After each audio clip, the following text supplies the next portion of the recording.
अरे बेटा इस पे नहीं, बाल्टी में डालो, बाल्टी में।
अल्लाहु अकबर अल्लाहु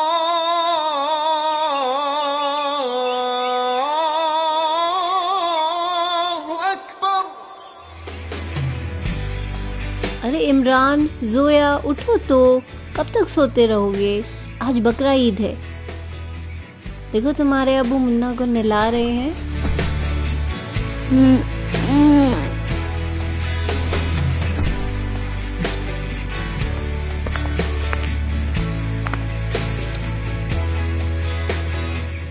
बेगम मैं चलता हूँ, मुन्ना को हलाल करवा लाऊं, नहीं तो उस्मान भाई की दुकान पर गर्दिश हो जाएगी। मुझे इजाजत दीजिए।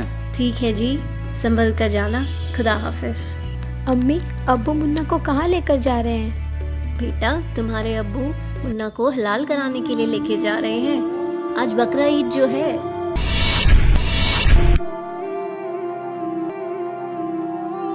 अबू अबू प्लीज मुन्ना को मत लेकर जाओ। बेटा ये जरूरी है। हमारा बिल्कुल भी मन नहीं लगेगा अबू, यदि मुन्ना को कुछ हो गया तो। बेटा ये जरूरी है। प्लीज अबू प्लीज मुन्ना को इमरान मत बेटा लेकर मान जाओ आप। Please Abu please. बेगम पकड़ो इसे। अब्बू मत लेकर जाओ ना मुन्ना को, आखिर उसने किसी का क्या बिगाड़ा है?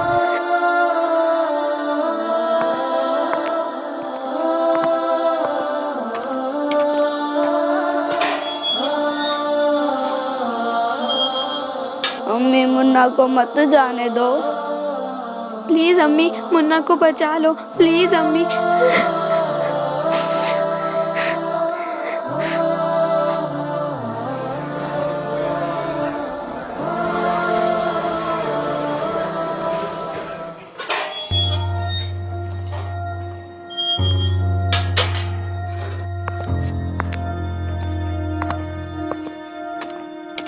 ये लो बेगम।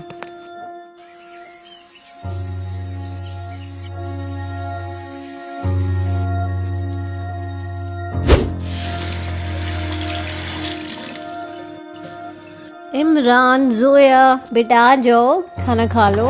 ना अच्छा गोश्त बना है। आ जाओ बेटा।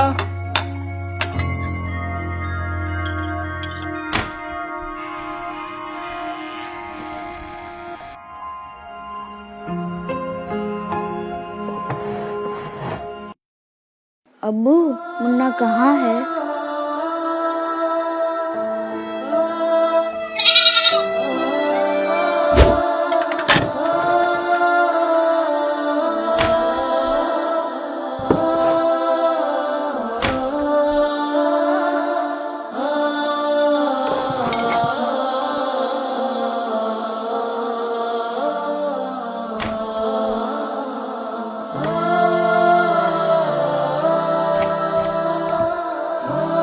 बेटा, खाने से ऐसे उठकर नहीं आते।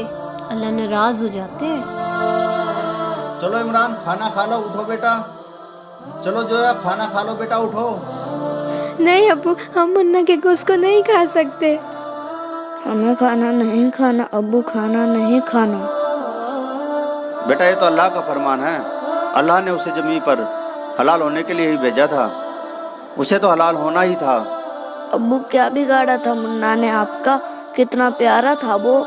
माफ करना अब्बू, यदि कोई कल को हमें हलाल करे या कुछ कहे तो आप क्या करोगे? हाँ कोई हाथ तो लगा कर दिखाए तुम्हें, हराम खोद के टुकड़े टुकड़े कर दूंगा। तो फिर अब्बू, आपने बगैर किसी कसूर के मुन्ना को क्यों हलाल करवा दिया? वो भी तो किसी का बच्चा था ना। अब्बू आप तो कहते थे कि कीड़ी से लेकर हाथी तक सभी उस एक अल्लाह के ही बच्चे हैं, तो फिर क्या वो मुन्ना उस अल्लाह का बच्चा नहीं था जिसे आपने हलाल करवा दिया? अब्बू, आपने अल्लाह के बच्चे को हलाल किया है, अल्लाह क्या सजा देंगे आपको इसकी? अरे बेटा, मुन्ना को हमने कलमा पढ़कर ही हलाल कराया है, जिससे उसकी रूह जन्नत में चली गई। इसीलिए अब उसका गोश्त खाने से हमें सवाब मिलेगा। अम्मी, यदि ऐसे जन्नत में जाते हैं तो आप एक काम कीजिए, हमें भी कलमा पढ़कर हलाल करवा दीजिए, ताकि हम भी जन्नत में जाकर अल्लाह से पूछ सके कि वाकई आपने ये हुक्म दिया है कि बेजुबानों को हलाल करो।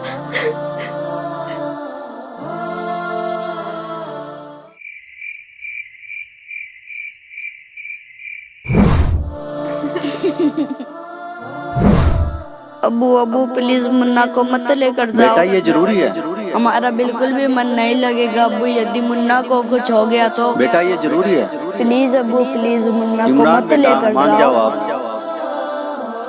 नहीं अब्बू नहीं, मत लेकर जाओ मुन्ना को। क्या मुन्ना हुआ को इमरान मत बेटा? लेकर जाओ क्या अब्बू हुआ? प्लीज। क्या हुआ बेटा? मुन्ना कहाँ चला गया अम्मी? मुन्ना ने आपका क्या बिगाड़ा था अब्बू, जो आपने उसका हलाल करवा दिया? हाँ अब्बू, चुप हो जाओ बच्चों, रात काफी हो गई, सो जाओ।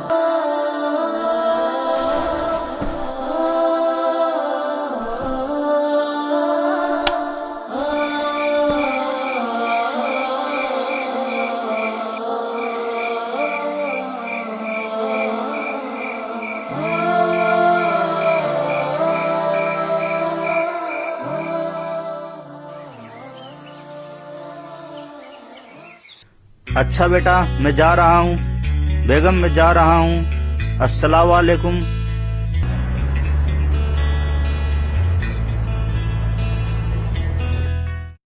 अब्बू, मत लेकर जाओ ना मुन्ना को, आखिर उसने किसी का क्या बिगाड़ा है? अब्बू अब्बू प्लीज मुन्ना को मत लेकर जाओ। माफ करना अब्बू, यदि कोई कल को हमें हलाल करे या कुछ कहे तो आप क्या करोगे? आरिफ भाई सलाम वालेकुम। वालेकुम सलाम। चलो आरिफ भाई लंच करने चलते हैं। आप कर लीजिए, मुझे भूख नहीं है। नहीं आरिफ भाई ऐसे काम नहीं चलेगा, मैं सुबह से आपको देख रहा हूँ काफ़ी परेशान लग रहे हो, लंच तो करना ही पड़ेगा। चलो खड़े हो जाओ।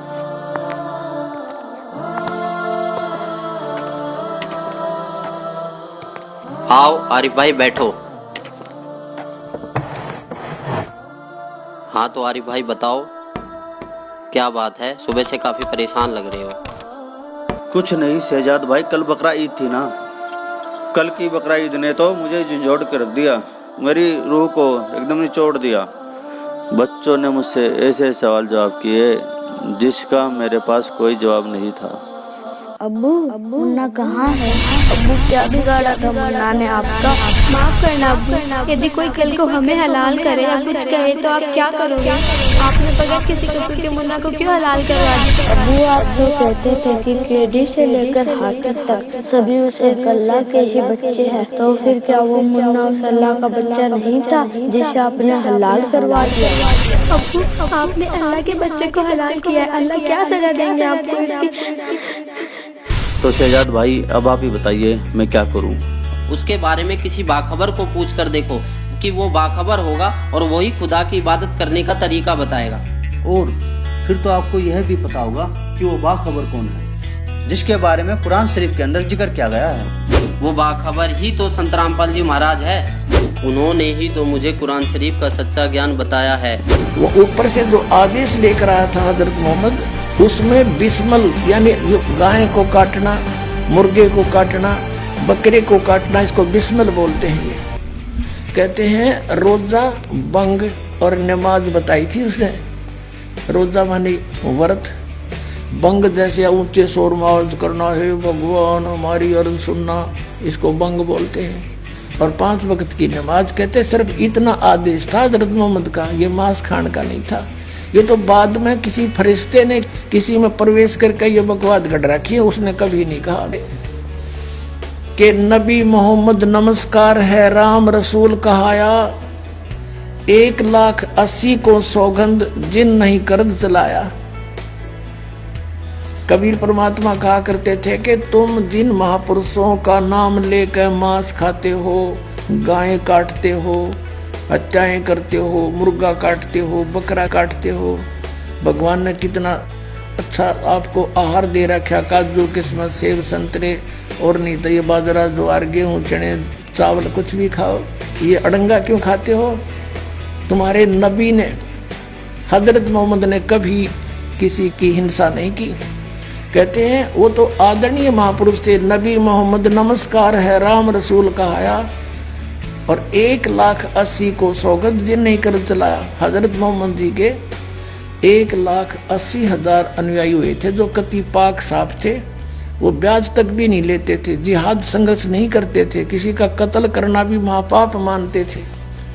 वो तो ऐसे महापुरुष थे। कहते हैं अरस कुरस पर अल्लाह तकत है, अरस कुरस पर आसमान के ऊपर अंतिम छोर पे अरस कुरस पर अल्लाह तकत है, भगवान का सिंहासन है, और खालिक बिन नहीं खाली, और वो पैगंबर पाक पुरुष थे साहिब के अब्दाली। जिन महापुरुषों की तुम आड़ लेकर दुनिया को भ्रमित कर रहे हो, मांस खिला रहे हो, पाप के भागी बना रहे हो, उन्होंने कभी मांस छुआ नहीं।